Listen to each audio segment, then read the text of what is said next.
This program contains graphic material, including offensive language. Viewer discretion is advised.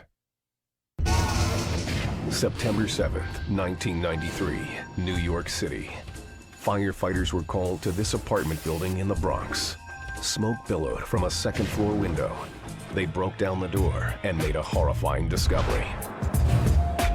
The first officer, New York City firefighter, who you'd think had seen it all, was looking for the source of the fire and discovers a smoldering torso in a bathtub.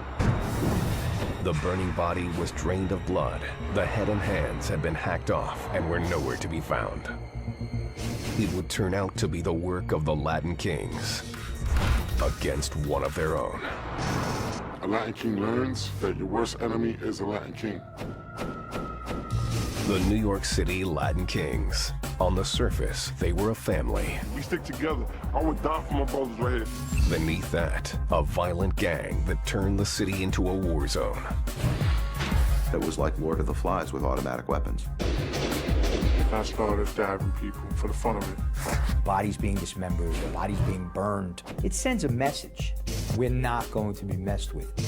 Their reign of terror reached inward. The Latin Kings were full of It wasn't about a brotherhood. As behind the scenes, one criminal mastermind pulled the strings. He turned out to be one of the most ruthless and bloodthirsty killers that history will ever know. Escape was not an option. King's a king for life. He dies under those colors. We go deep inside this dysfunctional family with never-before-seen footage, taking a rare look into their violent world. In the street, sometimes you get away with murder.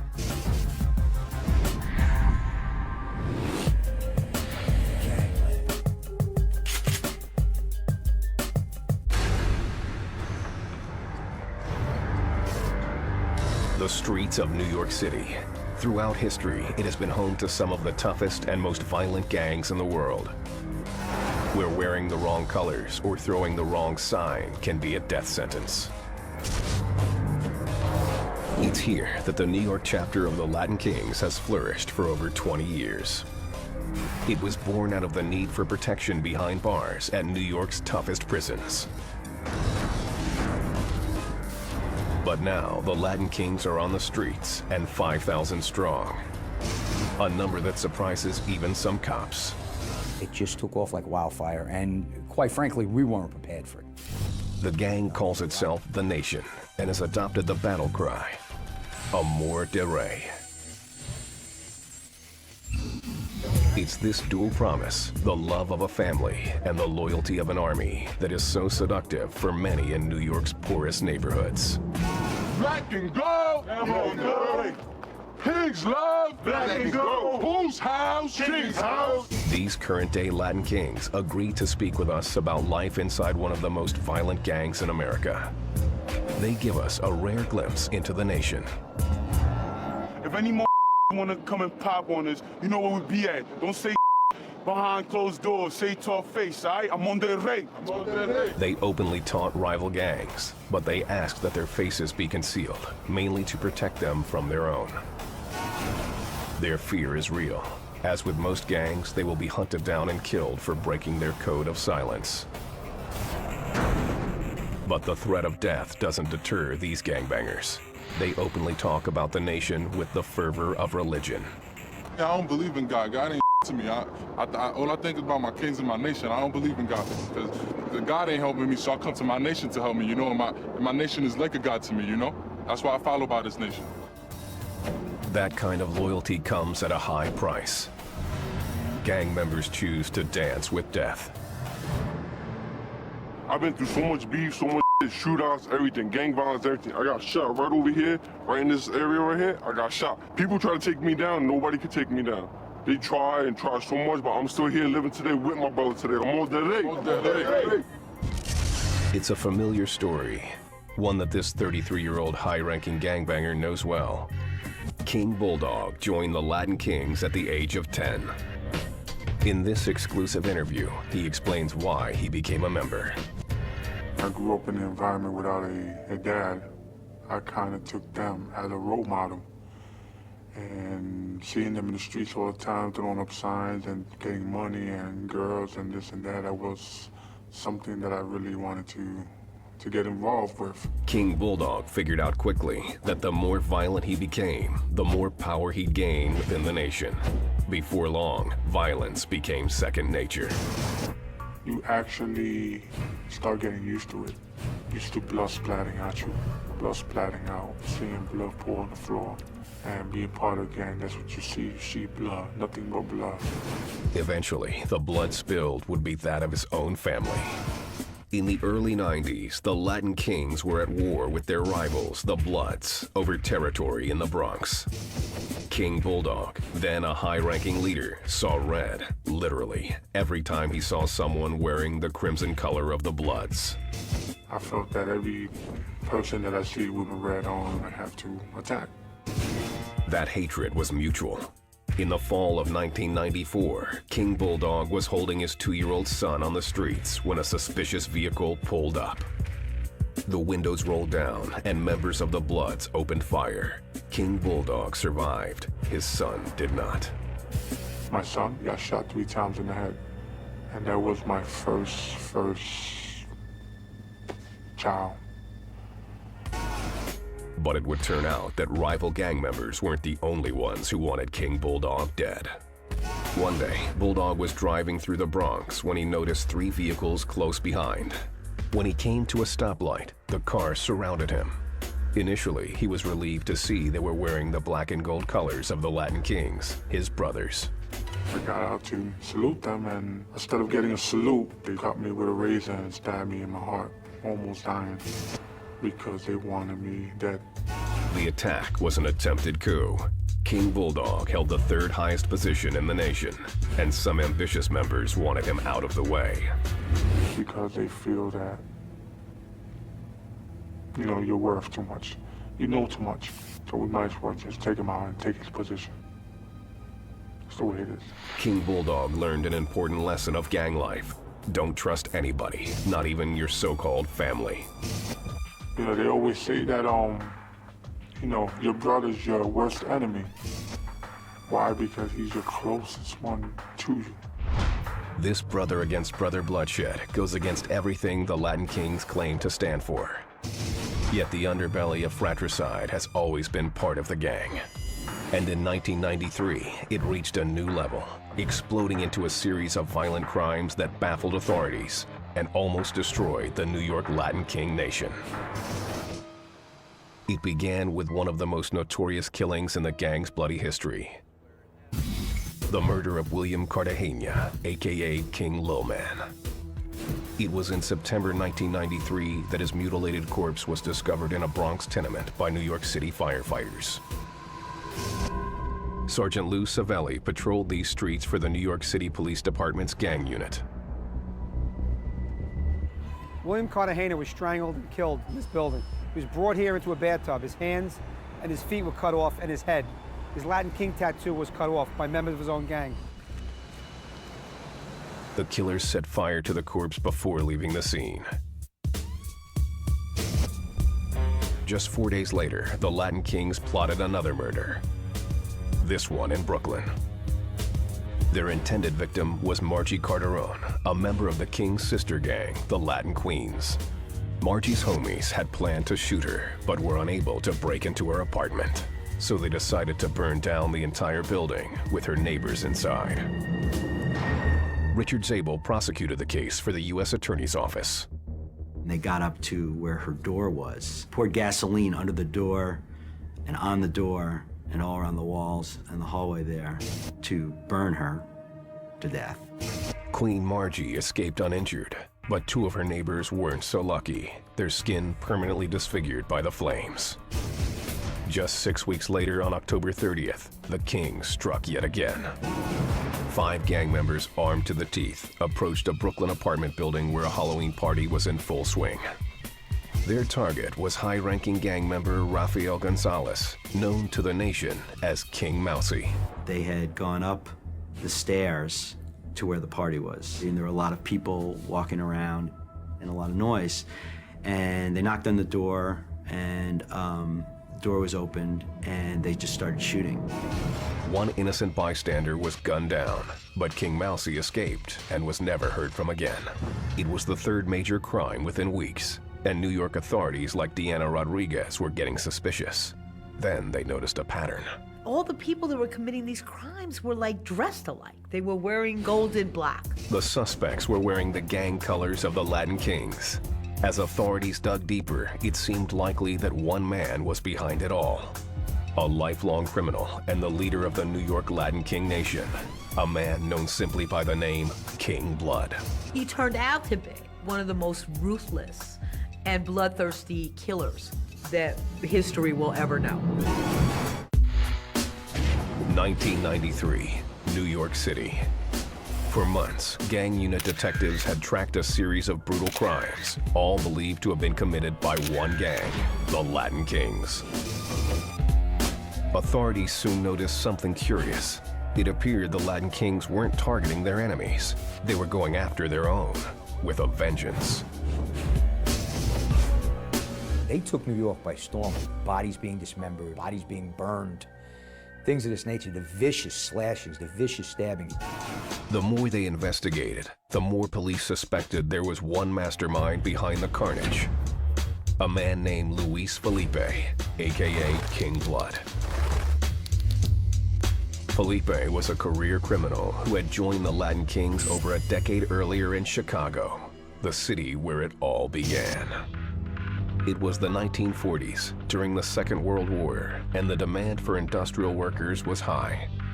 The government eased immigration restrictions, and thousands of Latinos poured into Chicago looking for work.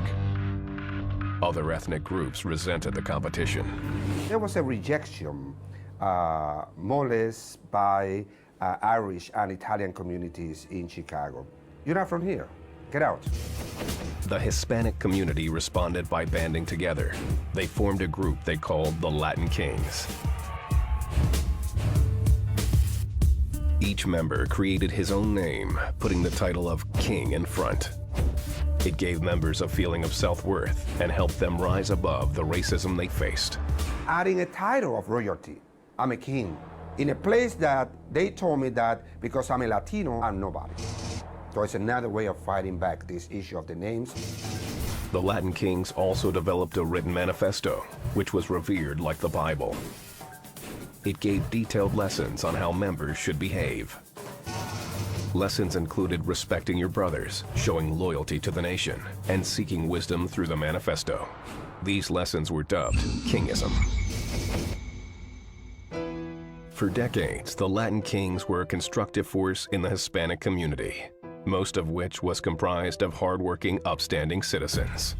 But by the 1980s, some Latin Kings began taking advantage of the group's positive image, using it as a front to sell drugs and weapons. Those members soon landed in prison, where they recruited others. It's like a spinning door. You know, people are going in, people are coming out. So for every one Latin King that's going into prison, there's like 7 more coming out. Before long, the Latin Kings transitioned into a criminal organization.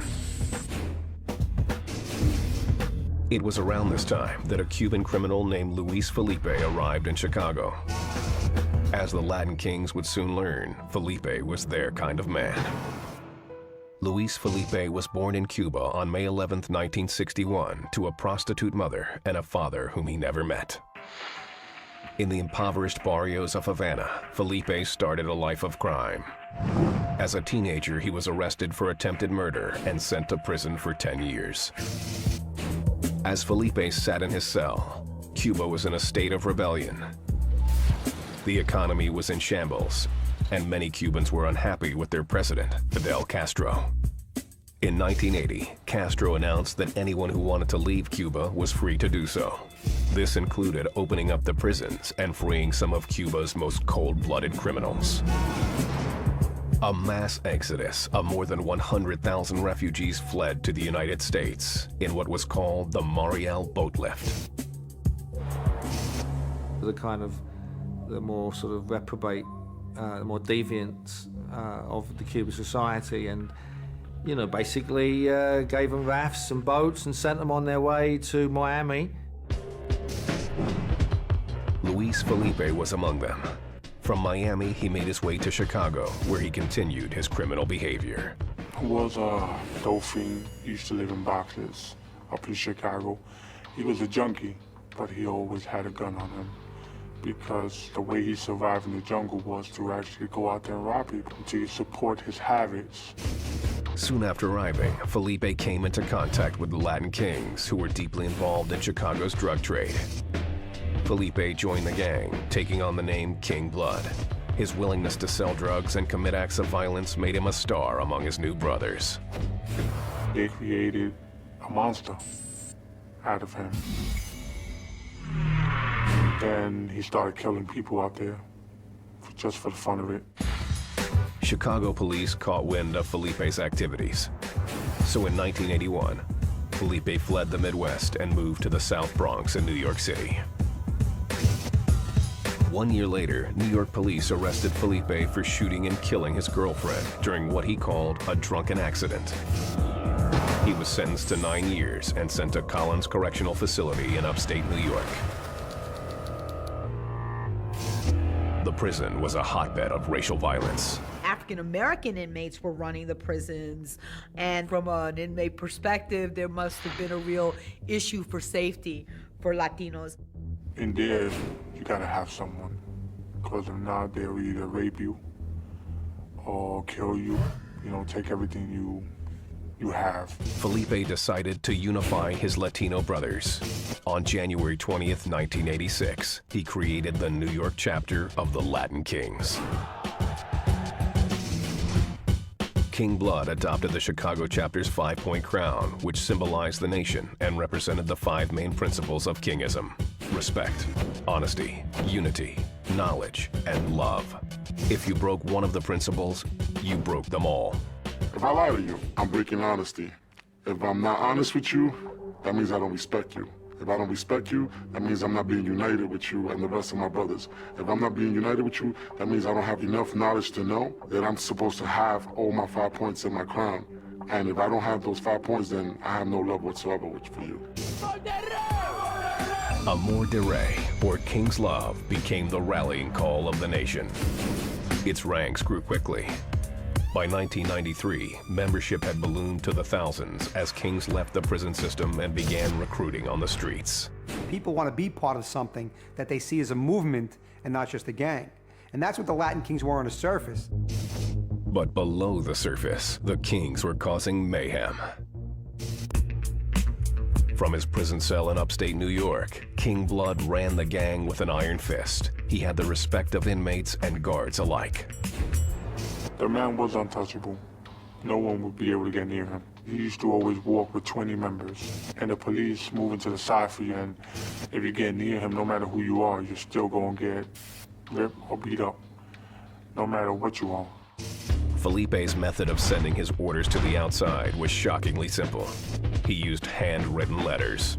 Felipe appreciated the power of the written word because he is not personally in touch with so many of these Latin kings. So he needs a way, a structure, a method of communicating, of instilling order, respect, rules, and he ends up doing that by the written word.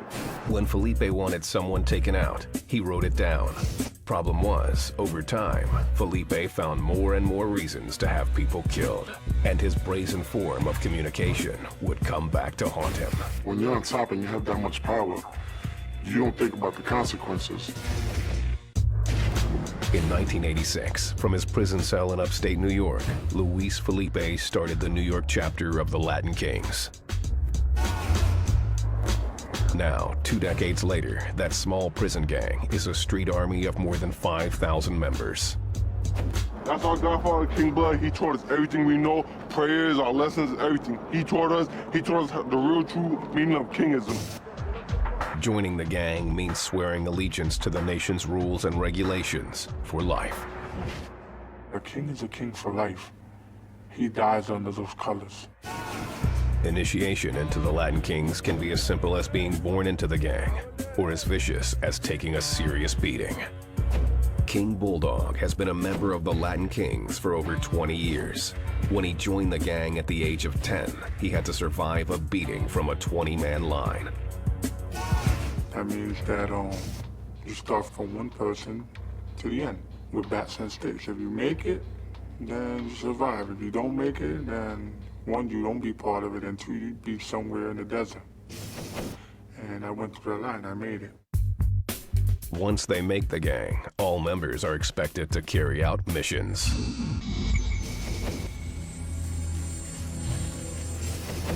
Missions could be anything from stabbing or carrying drugs from one state to another, or going out there and doing what they wanted you to do. Could have been different things. You have to do it, because that's the only way you could become someone. Latin queens, who are considered equal members within the nation, are often given missions like smuggling drugs and weapons, or prostituting themselves to provide money for the gang. This interrogation footage of a Latin king describes one assignment. We have a queen who lives in Brooklyn who goes out once a month to Abington, Pennsylvania to transport guns and drugs. The way she transported it is through a book bag with a teddy bear. The teddy bear is shaped as a book bag and is put in the bear's head. But a queen's most important function is to preserve the future of the Latin King nation. Latin kings are taught that we don't die, we multiply. A Latin queen, who she gives birth to, that's a future king or queen to the nation. That's what's going to keep this nation growing. Keeping that nation strong was Luis Felipe's goal, and organization was the key. Known as King Blood, Felipe was the supreme crown authority of the nation, or Inca, a name taken from the ancient South American warrior culture. Underneath him were different tribes representing all 5 New York boroughs.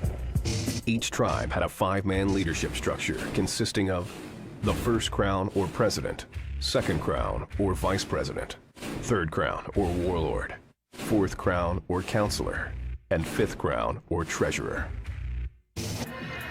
In order to move up in the ranks, members had to prove themselves, often through acts of extreme violence. At 10 years old, King Bulldog already knew what was necessary. I needed to do things that no other 10-year-old would be or have the heart to do. I went on missions and started following my orders. This gang took over my heart. I would attack even my own mother. He soon graduated from beating with his fists to stabbing. Well, the first time was tough, then I got used to it. Then I started, stabbing people, and for the fun of it, just to see him bleed. I used to love stabbing people, beating up on people. Eventually, King Bulldog rose to the third crown, or warlord, the most violent position in the gang. Third crown is the ones that makes decisions as far as weapons and war, and who's going to be attacked that day, or who's going to be attacked that next day. Brandon Corey, who joined the gang when he was 18, also rose to third crown status in his tribe. The power was addictive. It was like a high. Just knowing you could snap your fingers in a half hour, you have 500 people standing in one corner, just waiting to see what you want them to do next. Once a month, every Latin King member from the entire state of New York joins together for a universal.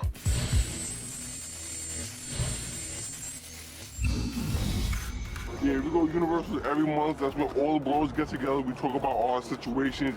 We go at One People Nation. Instead of having the daily news, we had the universal. Individual tribes also hold meetings where dues are paid. The money is used to help out members in need, but it's also used for illegal activities, like buying guns. Tribal leaders use brutal tactics to keep members in line. Brandon Corey recalls a meeting where one member showed up 5 minutes late.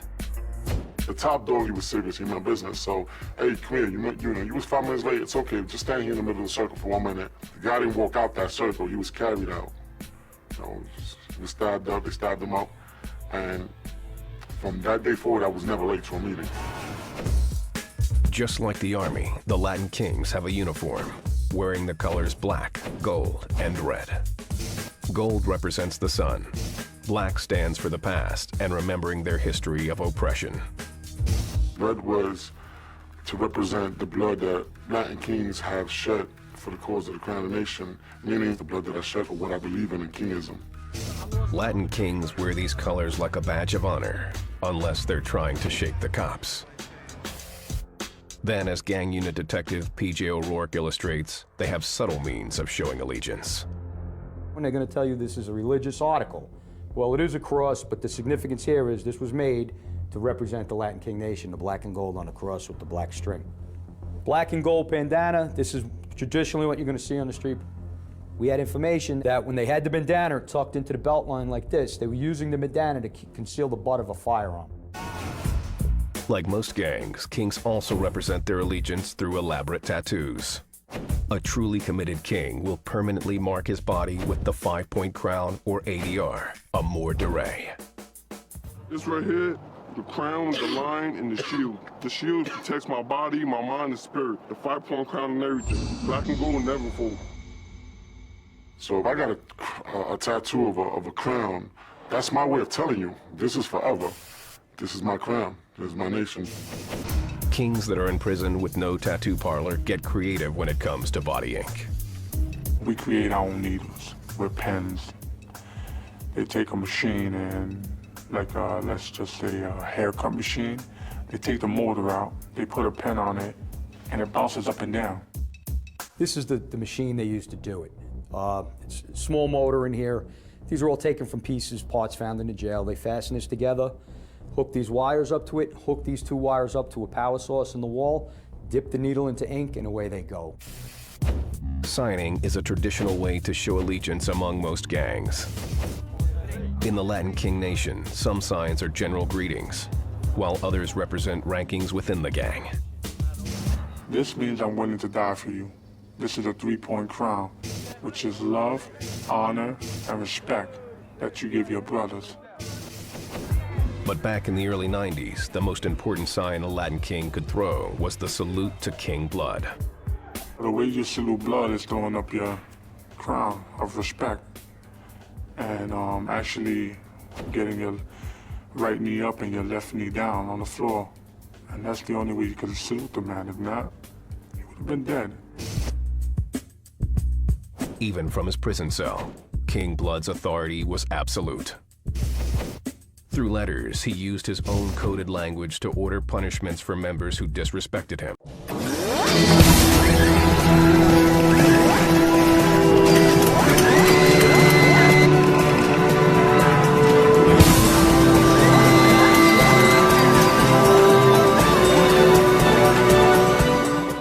Like a BOS. When a member is targeted for BOS, any member of that tribe sees him, they're supposed to attack him. And that beating could be a mild beating to a severe beating, sometimes has led to death. More serious crimes against the nation, like ratting or stealing money, could be met with a TOS.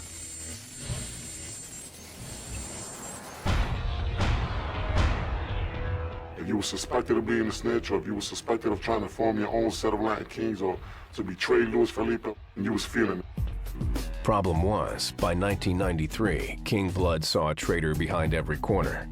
He was drunk with power and ordering hits on anyone he perceived as a threat, even high-ranking members. Violence is seductive. People get into it. It's like a drug. It's very difficult to turn off, and it's sort of bloodlust. On July 15th, 1994, near the George Washington Bridge, gang member King Russ was shot in the head for not standing by his brothers during an altercation with a drug dealer. 6 months later, King JR was shot and killed for not showing allegiance to King Blood. 10 days later, the body of King Light was found in front of this building in Spanish Harlem. His offense? Kissing the girlfriend of a Second Crown leader. The nation was turning on itself, and it seemed that almost any gang was safer than the Latin Kings. Bloods, Crips, or Aryan Brotherhood, or MS-13, or any one of them. A Latin king learns that your worst enemy is a Latin king. New York City, 1993. The Latin Kings were in turmoil as founder Luis Felipe, aka King Blood, kicked off an in-house bloodletting. Anyone he perceived as a threat was killed, and the corpses were piling up. Everybody wanted to be a chief. Nobody wanted to be an Indian. It's always a power struggle. At first, New York police were baffled at what seemed to be a spike in random crimes. But then they learned of a single source that connected them all, the writings of King Blood. Felipe was serving a 9-year sentence in upstate New York for murdering an ex-girlfriend. But from behind bars, he sent letters to his closest associates on the outside. Coded letters that contained execution orders. But authorities figured out King Blood's system and began secretly copying thousands of his letters. In the fall of 1993, they began linking Felipe to dozens of crimes, including 3 against his own nation. The first was the murder of William Lil Man Cartagena. Felipe's letters show he was angry over Lil Man's failure to kill a fellow gang member. Felipe also suspected Lil Man was skimming money from the nation. In the scheme of things, we're not talking about thousands of dollars. Maybe we're talking about hundreds of dollars. Maybe. In a letter dated August 4th, 1993, Felipe wrote to his second crown, "Hey, number 2, make that bitch Lil Man feel it for you and me. Slow burn." 1 month later, on September 5th, Lil Man was lured by his homies into this Bronx apartment building. He had no idea he was about to be murdered. It's a technique that kings call sleeping.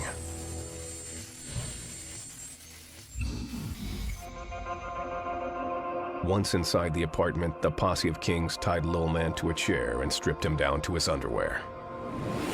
Federal attorneys Richard Zabel and Stephen Cohen prosecuted the case.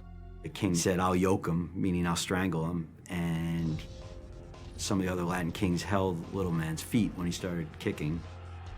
There's then a discussion about whether or not he's dead, and they decide to take a belt and loop the belt around his neck and strangle him that way. And so then in turn, they each, almost ritualistically, tug on the belt to participate in the murder. The kings untied the lifeless body from the chair and brought it into the bathroom. There, the carnage continued.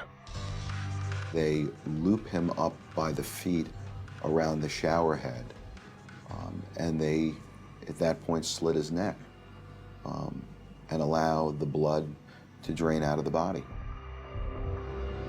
The kings needed proof of the murder to show their superiors. They decided to use an electric turkey carving knife to cut off Lil Man's head and hands. They also sliced off the tattoo on his right arm. Lil Man was out of the picture, but now King Blood had yet another problem. He feared that Little Man's girlfriend, Margie Carterone, knew too much about the gang's inner workings. In a letter dated August 8th, King Blood wrote, "I hope by the time this letter arrives, our mutual problem with Lil Man and Margie are already resolved. But remember that things must be done with brains and never leave loose ends." A group of assassins took action. They tried to break into this Brooklyn apartment building where Margie lived to shoot her. When they couldn't get in, they decided to burn down the entire building. It did not end up killing Margie Carterone, who was there at the time. But the fire went up into another apartment and burned some innocent people. But King Blood could care less about innocent bystanders as his bloodbath raged on. King Mousy was a high-ranking gang member in the same Brooklyn tribe as Margie Carterone. He was starting to gain a following. Felipe's letters reveal that Mousy was in the crosshairs for adding some of his own lessons to the Latin King Manifesto. It was jealousy or envy or, who is he? Look, he's forming his own little set within the set. Let's stop that right now. All right, we'll make an example out of you. That's the first and last time you do that. On September 29th, 1993, King Blood wrote to his second crown, "Please get that sucker. As long as that punk Mousy is alive, we gonna have problems." A month later, a Latin King hit squad learned Mousy would be at a Halloween party in Brooklyn. They opened fire on the revelers, killing an innocent man. The kings fled, passing Mousy on their way out. One of the Latin kings saw Mousy coming up the stairs, and as he ran by him, he said, "Mousy," and Mousy turned his head to look at him, and he shot Mousy on the stairs. King Mousy was injured, but managed to escape with his life. King Blood kept sending out his ruthless orders, and the executions continued. He had no idea that authorities were compiling all of his correspondence, more than 20,000 pages of it. By 1994, the government had amassed a virtual blueprint of King Blood's crimes. I think all of us were just shocked at the level of violence. You just looked at this and said, you know, we've got to stop these people. In 1994, federal prosecutors were compiling a case against New York City Latin King founder Luis Felipe, also known as King Blood. They had amassed more than 20,000 pages of personal letters to his associates, many giving orders for murder. It was up to prosecutors to connect the dots. Those letters would reflect King Blood's orders to the Latin King nation. He would say, "I want a TOS on this person." We would have learned that that person had been killed, and we would track it back, you know, to how that happened. Faced with a stockpile of damning evidence, many of Felipe's most trusted associates flipped, choosing to testify against their leader in exchange for shorter prison sentences. Once you were able to put together people who understood what was going on in the street with people who knew the letters, more than any case I've ever seen, you suddenly had a very powerful federal case. On October 29, 1996, the trial of King Blood began. Luis Felipe was charged with 11 counts of murder, including the gruesome mutilation of William Lilman Cartagena. Hundreds of Latin kings showed up to support their leader. Almost the entire audience of the courtroom was really just a sea of black and gold colors, you know, that they're the colors of the Latin kings. After a month-long trial, Felipe was found guilty of all charges. The judge sentenced King Blood to life in prison without the possibility of parole. The first 45 years were to be served in solitary confinement, allowing absolutely no contact with the outside world. For the first time, the New York Latin Kings were without their infamous leader. The judge silenced the voice of the Latin kings in that sentence, which was the right thing to do. You will not be able to order another murder, you will not be able to hurt anyone else on the street, nor will they be able to come and hear your words or talk to you. It wasn't long before the Latin Kings ordained a new Inca or leader, a charismatic 29-year-old named Antonio Fernandez. Fernandez was known as King Tone, a name given to him by none other than King Blood. Luis Felipe said, "You're going to be the person who is going to give the correct tone, okay, like music. You get the perfect tone to this Latino organization, and the mistakes that I commit, you don't do that. You bring the organization into another level." King Tone set out to do just that. He began preaching against the violent ways of the Latin Kings and encouraged gang members to develop a new image. I pray that this nation learns from its mistakes. We pray that whatever sentence is handed down to Poet, that you protect him and his wife and his children. Beat down on sites and terminations on site. He changed that around because he felt that no brother should be touched, no brother should be hurt. He starts to talk a different talk and walk a different walk. It starts to look at the lessons of the Latin Kings, you know, standing up for yourself and building a new community and taking on the man and, you know, all that sort of stuff. And he starts to develop a new breed of Latin Kings and Queens. King Tone loved the spotlight and used the media to change the public perception of the nation. And I'll promise to help you keep yours alive, and then we'll save the community. Amor de Rey. Soon, his message of empowerment spread among the Latin kings of New York. But law enforcement was suspicious. Murder rates among the kings were dropping, but otherwise, it was gang business as usual. According to a lot of the informants that we developed and other people within the gang that we talked to, the Latin kings were full of that it wasn't about a brotherhood. It was about killing people and robbing people and making money and stealing and drug dealing. That was just propaganda they put out there to try to draw members in. The police and the FBI launched a 19-month undercover investigation. They soon found evidence linking gang members to murder for hire, firearm and drug trafficking, and other crimes. The Latin kings were still up to their old tricks. On May 14, 1998, authorities went after the gang once again. Police arrested over 90 Latin kings, including this man who felt deceived by King Tone. Do you feel he has betrayed a lot of brothers? I feel he betrayed a lot of brothers. I feel he took advantage of a lot of brothers. He manipulated a lot of brothers. A lot of brothers are in jail because of Tone. I'm not gonna sit here and say, well, I don't want none of my people selling drugs or having guns or fighting.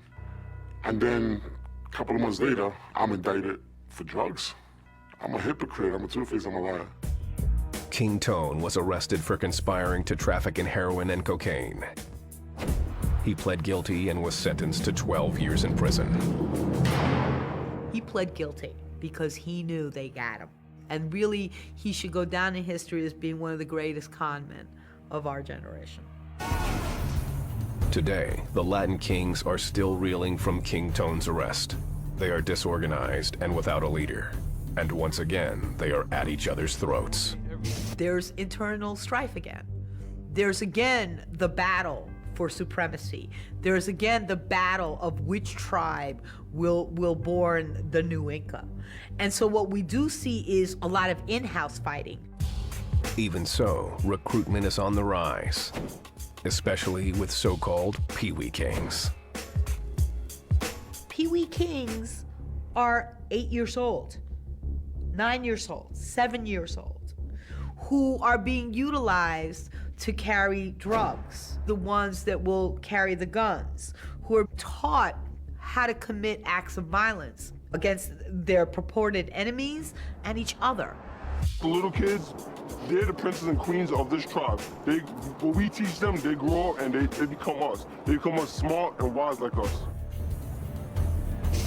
Many believe that it's just a matter of time until the Latin kings make a comeback.